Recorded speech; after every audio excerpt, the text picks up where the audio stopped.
নবীজি বলেন সুবহানাল্লাহ তামলানে, যদি একবার কেউ সুবহানাল্লাহ বলে মিজানের অর্ধেক পালা নেক যা লাগবে আল্লাহ সম্পূর্ণ নেক ভরে দিবেন।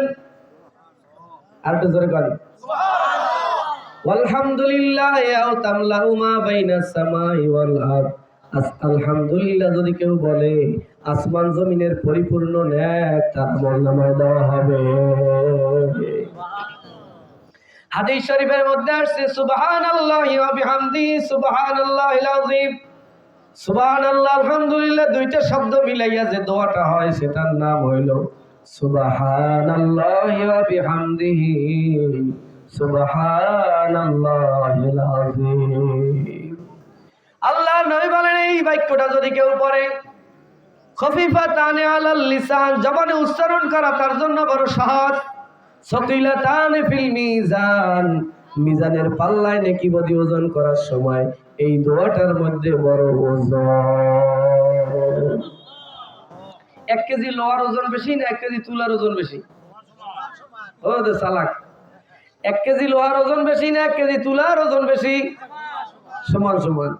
এবার বলেন 1 বস্তা তুলার ওজন বেশি না ওই একই বস্তার 1 বস্তা লোহার ওজন বেশি? এইবার বুঝছেন, 1 বস্তা তুলায় যা ওজন ওই একই বস্তায় যদি আর 1 বস্তা লোহা লয় তা ওজন বেশি না কম? কত গুণ বেশি হইবে হিসাব আছে? অনেক বেশি। কোথায় তুলা আর কোথায় লোহা, অনেক আকাশ পাতাল ডিফারেন্স। আল্লাহ নবী বলেন কেউ যদি সুবহানাল্লাহ আলহামদুলিল্লাহ মিশাইয়া এই দোয়াটা পড়ে, আল্লাহর নবী বলেন কিয়ামতের ময়দানে সকিলাতানি ফিল মিজান, ওই 1 বস্তা তুলার তুলনায় 1 বস্তা লোহার যেমন অনেক ওজন বেশি, আমার উম্মত তোমার আমলনামায় গুনার তুলনায় নেকের পাল্লাটা ওইরকম বেশি।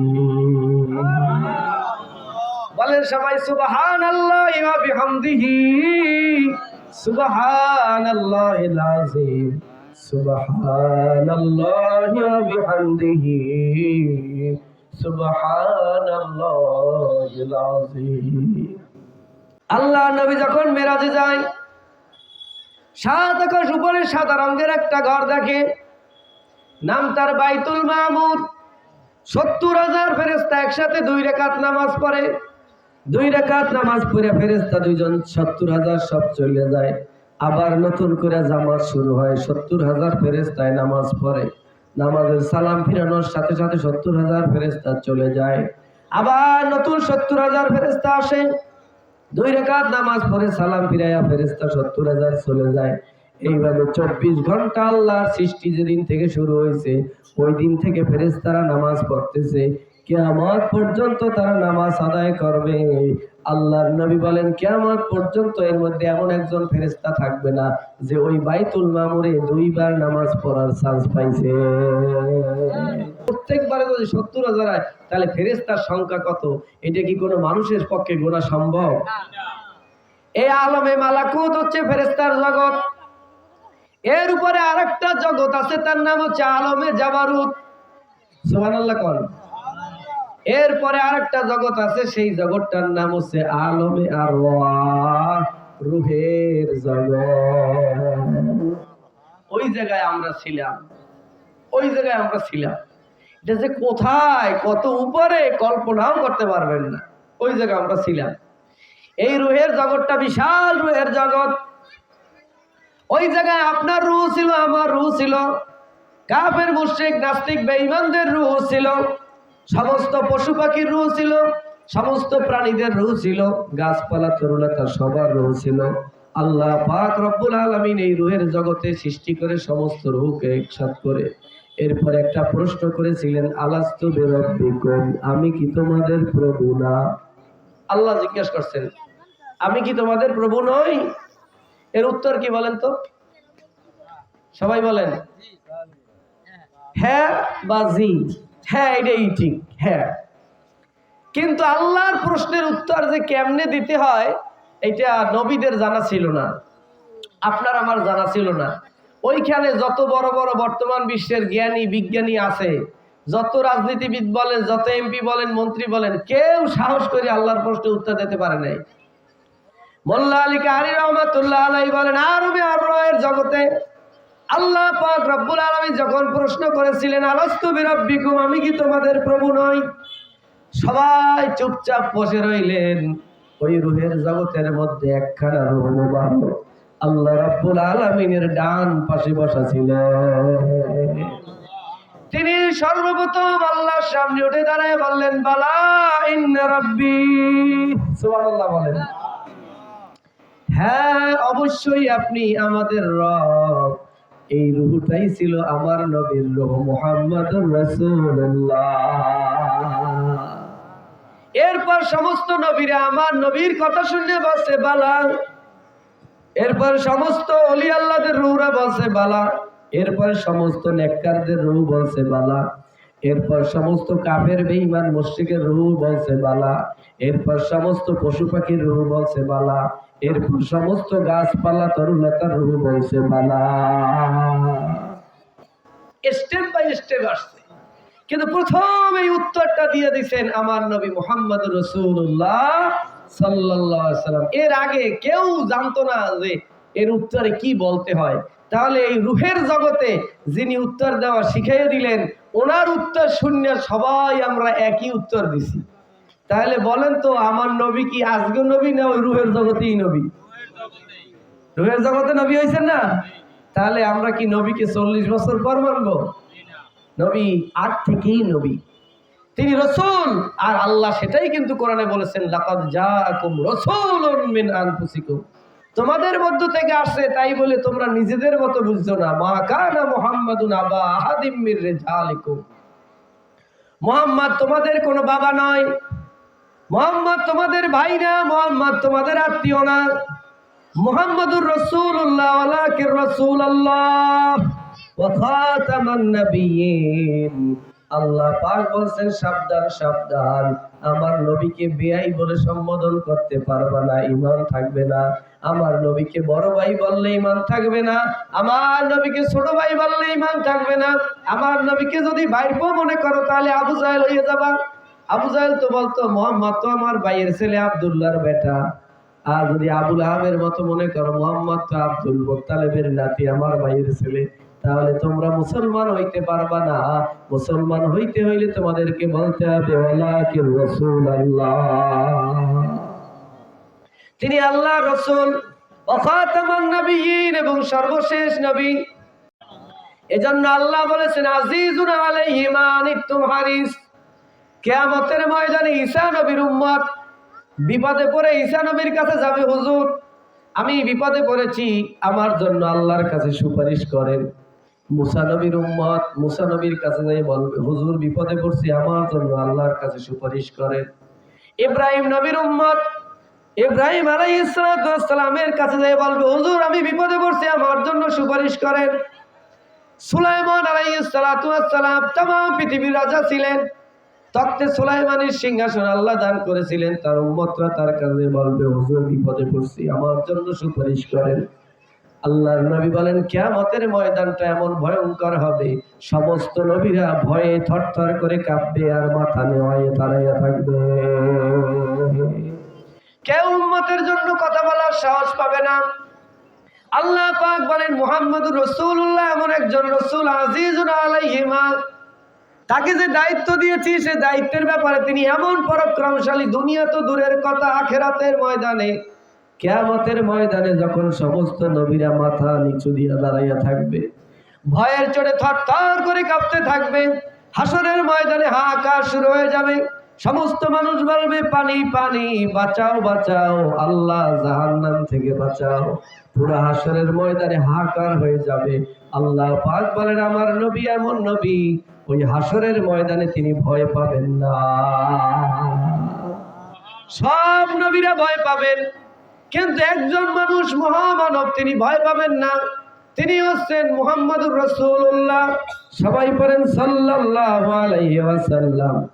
নবীজি বলেন, আমি ওই সময় আস্তে করে আল্লাহর আরশে আজিমের সামনে চলে যাব। আরশে আজিমের সামনে যাইয়া একটা সিজদায় পড়ে আমি আল্লাহর সামনে এমন প্রশংসা করা শুরু করব, এমন দোয়া করা শুরু করব, আল্লাহ পাক রব্বুল আলামিন খুশি হয়ে যাবেন। এরপর বলবেন, ইয়া মুহাম্মদ ইরফা রাসাক, ও আমার নবী আপনার মাথা উঠান, ওয়াসফা তুসাফা, যাকে ভালো লাগে, যাকে সুপারিশ করতে মন চায় আপনি সুপারিশ করতে পারেন। এই পাওয়ার কোন নবীর থাকবে না। আল্লাহ পাক বলেন আজিজুন আলাইহি মা আনিতুম হারিস, তোমাদের জন্য আমি এমন একজন রাসূল নির্বাচন করেছি, তিনি যেমন থাকবেন পাওয়ারফুল, তেমন থাকবেন দয়াবান। যেমন ক্ষমতা আছে তেমন তার মায়াও আছে। বলেন সুবহানাল্লাহ। অনেকের ক্ষমতা আছে কিন্তু মায়া নাই। অনেক লোক আছে, টাকা আছে, পয়সা আছে, ইচ্ছা করলে 100 মানুষের চাকরি দিতে পারে। 50 বছর চাকরি করছে, একজন মানুষেরও জীবনে চাকরি দেয় নাই। এমন লোক আছে না নাই? কথা বলা আছে না? ক্ষমতা ছিল কিন্তু দয়া ছিল না। হাতে তার শক্তি ছিল, 100 মানুষের চাকরি দিতে পারতো এলাকায় দিয়া, একজনারেও দেয় নাই। তার ক্ষমতা আছে, দয়া নাই। এনারে সবাই যতদিন ক্ষমতা আছে অতদিন ভয় করবে, যেদিন ক্ষমতার থেকে শেষ ওই দিন ওইটারে মানুষ বললে কেউ মনে করবে না। ঠিক না বেটি? যতদিন ক্ষমতা আছে ততদিন ছাড় করবে, যেন না ক্ষমতাতে নামবে এরপর করবে এটা না জানো আর দুর্নীতি নাই। ও ইচ্ছা করলে এই এলাকার সব পোলাপানের চাকরি দিতে পারতে, দিন নাই একটারেও। কথা বল ঠিক না বেটি? আল্লাহ পাক বলেন আমার নবী ওই রকম নবী না। আজিজুন, তার আছে যেমন ক্ষমতা, মা আলাইয়া হারিস, তার আবার পাশাপাশি আছে বন্ধুত্ব সুলভ মায়া। যেমন ক্ষমতা আছে তেমন মায়ায় ভরপুর আমার নবী মুহাম্মদ রাসূলুল্লাহ। কিয়ামতের ময়দানে যখন ক্ষমতা পাইয়ে যাবেন, দুনিয়াদার মানুষের হিসাব হলো ক্ষমতা পাইলে আর কেউ চেনে না, ক্ষমতা পাইলে আর আত্মীয় স্বজন চেনা যায় না, ক্ষমতা পাইলে আর দোস্তরে দোস্ত মূল্য মনে করে না। কিন্তু আল্লাহ বলেন আমার নবীর যখন আমি শাফাআতে উযমা জান্নাত দিয়ে দেব, নবী আপনার যারে ভালো লাগে সুপারিশ করেন। নবীজি পাগলের মতো ছোটাছুটি শুরু করবে, কিয়ামতের ময়দানে এমন দৌড় শুরু করবে, কোন জায়গা থেকে একটা উম্মত যাতে জাহান্নামে না যাইতে পারে উম্মত গুলারে ধরে ধরে জান্নাতে ঢোকান শুরু করবে। জোরে কর না। যারা পয়লা শুনে ভালো মানুষ তারা তো নবীর দ্বারে থাকবে, নেককার আল্লাহওয়ালা উম্মত তারা তো জান্নাতে চলে যাবে। যখন মধ্যম পন্থা শুরু হয়ে যাইবে এই সময় বাঁচবো আমরা শেষ কাতারের মুসলমান। আল্লাহ নবী বলেন আমার যেমন ক্ষমতা থাকবে, কেমন ক্ষমতা থাকবে নবীজির একটু খেয়াল করেন। আল্লাহ পাক বলেন আজিজুন আলাইহি মা আনিতুম হারিস, তার যেমন থাকবে ক্ষমতা তেমন থাকবে উম্মতের জন্য মায়া। সুবহানাল্লাহ কোন। যেমন থাকবে উম্মতকে পার করে নেওয়ার ক্ষমতা তেমন থাকবে উম্মতের প্রতি মায়া। নবীজি বলেন আমি দেখব জাহান্নামের শিকল দিয়ে হাত পা বেঁধে একদল মানুষ জাহান্নামে নিয়ে যায়। নবীজি সামনে থেকে বের দিবে 2 হাত জাগাইয়া, কোথায় নিয়ে যাও, কোথায় নিয়ে যাও, এটা তো আমার উম্মত।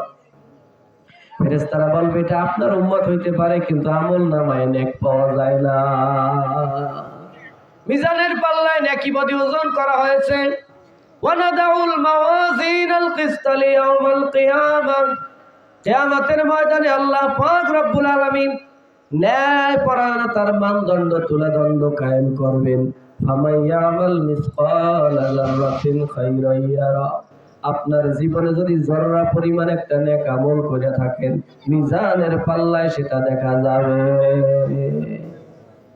ওমাইয়ামাল মিসকালা যাররাতিন শাররান ইয়ারা, যদি একটা জররা পরিমাণ গুনাহ করে থাকেন মিজানের পাল্লায় সেটা নেকি বদি ওজন করা হবে। আল্লাহ নবী বলবেন কোথায় নিয়ে যাও আমার উম্মত? ফেরেশতারা বলবে তার নেক বদ ওজন করা হয়েছে, পাপ বেশি হয়ে গেছে, গুনাহ বেশি আর নেক কম, সেই জন্য তারা জাহান্নামে নিয়ে যায়। বলেন তো আল্লাহর মিজানে ভুল করে কি করে না? কথা কয় না। দুনিয়ার মানুষের পাল্লায় ভুল করতে পারে, চুরি করতে পারে, আল্লাহ ফেরেশতারা ভুল করে না, আল্লাহর মিজানের পাল্লায় কোনো ভুল হয় না। আল্লাহর নবী বলেন এই বিচার আমি মানি না, আবার আমার সামনে মাপতে হবে। এই কথা বলার ক্ষমতা আদম নবী থেকে শুরু করে ঈসা নবী পর্যন্ত কোন নবী সাহস পাবে না।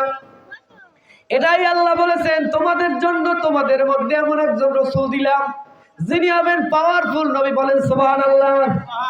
কিয়ামতের ময়দানে আপনার আমার জন্য এই কথা বলতে পারবে যেটা ঈসা নবী পারবে না, যেটা মুসা নবী পারবে না, ইব্রাহিম নবী পারবে না, সুলাইমান দাউদ কেউ পারবে না।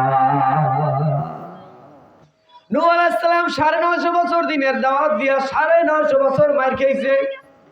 এত ত্যাগের পরেও নূহ আলাইহিস সালাম কিন্তু এই কথা বলতে পারবে না, আল্লাহ আমার এই উম্মতটা 950 বছর মার খেয়েছি, আমার লগে লগে রয়েছে, ওরে একটু আল্লাহর রাস্তায় মাফ করা যায় কিনা, এই কথা বলার সাহস নূহ নবী পাইবে না।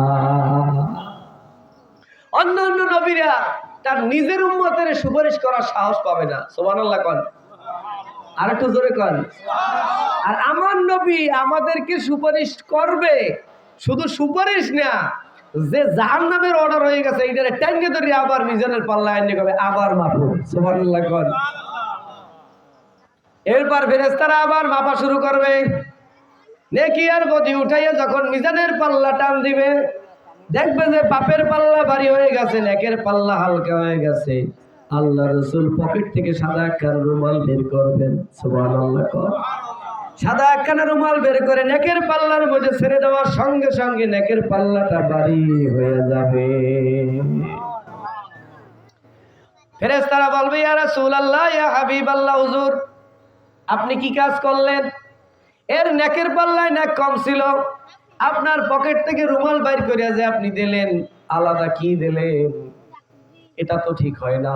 এখানে তো শুধু নেক আর বদ ওজন হবে, যারটা তার, আর এক জোড়াটা দিলে তো হবে না। নবী বলেন, ও ফেরেশতারা, উম্মত টাকা, তুমি তো বলছো নেক আমল হবে যারটা তার, তুমি এবার বলো এই উম্মত টাকা। সুবহানাল্লাহ কবেন না। ফেরেশতারা বলবে, উম্মতটা তো আপনার। বলে, আমার যদি উম্মত হয় তাহলে আমি বুঝবো, তোমার চিন্তা করার দরকার নাই, তুমি মাপকে দাও, আমার এখন নেক বেশি না পাপ বেশি? ফেরেশতারা কইবে, হুজুর নেক বেশি। বলে, এখন জাহান্নামের শিকল খুলে দাও, জান্নাতের ফেরেশতারে ডাক দাও, ফুলের মালা নিয়ে আসতে বলো, আমার উম্মতকে মারহাবা দিয়া জান্নাতে নিয়ে যাও। আজিজুন আলাইহি মা আনিতুম হারিস, তিনি ক্ষমতাবান নবী হবেন। কিয়ামতের ময়দানে আল্লাহর সামনে কেউ কথা বলতে সাহস পাবে না। মান যাল্লাযী ইয়াশফাউ ইনদাহু